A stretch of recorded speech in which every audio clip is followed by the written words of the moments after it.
Мне все-таки непонятно, почему здесь оставлено отверстие. Ведь я предполагаю, что средневековые воины все-таки боялись колющих ударов, которые могут проходить в щели доспеха.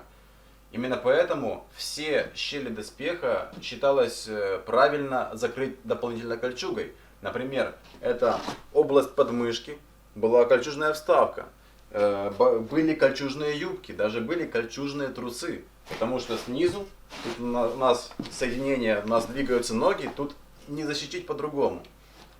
Мы не рассматриваем сейчас турнирный вариант, когда можно было сделать полностью с пластинами, но это вариант только для турнира. В таком доспехе практически невозможно было бы драться на войне, потому что война это не только сам бой, это и маневры, это и поход, это и вовремя быстрое одевание доспеха. К тому же можно предположить, что доспех, который более полный, который имеет латные пластины прямо вот так вокруг ягодиц, вокруг паха, может немножечко натирать. Если на турнире нужно провести всего лишь 2 часа в таком комплекте, то на войне в таком комплекте придется даже провести и 3 дня. Ну вдруг такая осада, когда нет возможности полностью снять доспех. И всегда есть вероятность того, что противник нападет. И в таком варианте лучше всего быть или полностью в доспехе, или полузадоспешенным, чтобы в случае опасности можно было задоспешиться буквально за 10 минут. Ну и как мы видим, что самые опасные удары вот в эту сторону, под мышку, было понятно, что туда не хочется пропускать удары, но сюда, получается, мы открываем отверстие, это странно. К тому же, вот такие большие вальцовки, я уже говорил, что это в целом защита и отражение колющих ударов. То есть, при колющем ударе, случайно, допустим, мы колем в центр нагрудника.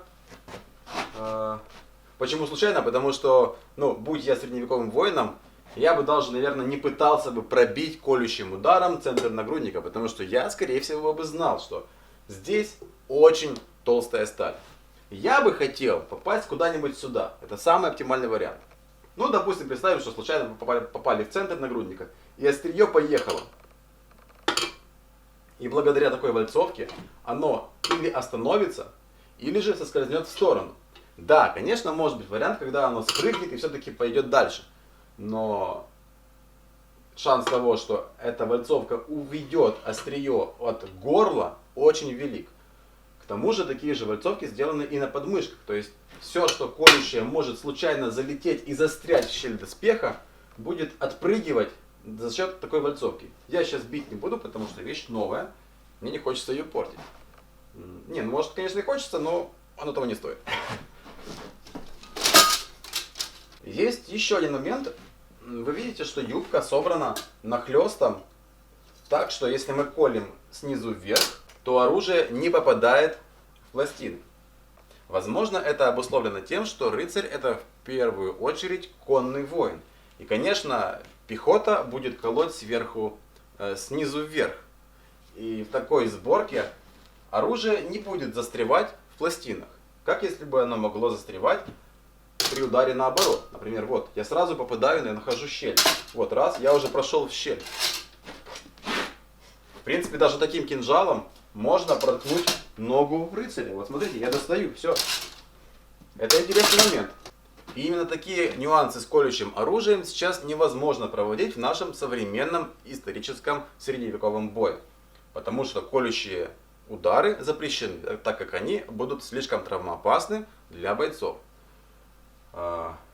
Вследствие чего современный исторический средневековый бой, он все-таки имеет другой рисунок, чем средневековый. А каким же был настоящий бой насмерть в средневековье, мы вряд ли уже узнаем, потому что экспериментировать ради этого и подвергать риску жизни людей мы, конечно же, не будем, и никто этого совершенно не хочет.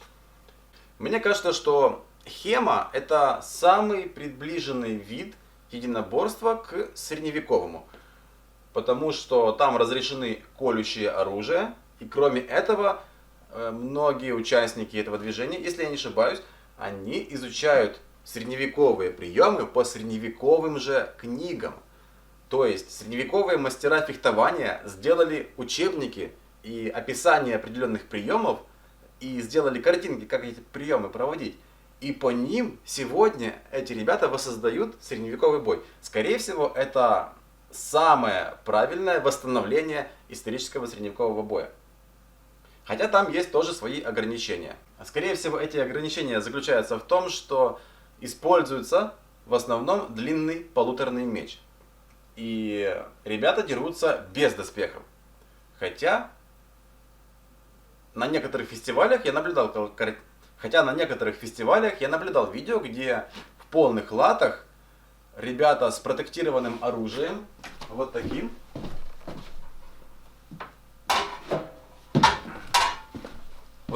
гуманизированным пластиковым оружием работали друг по другу и колющими ударами. И это, кстати, интересная практика. Потому что с помощью такого оружия, первое, не так легко травмировать своего оппонента.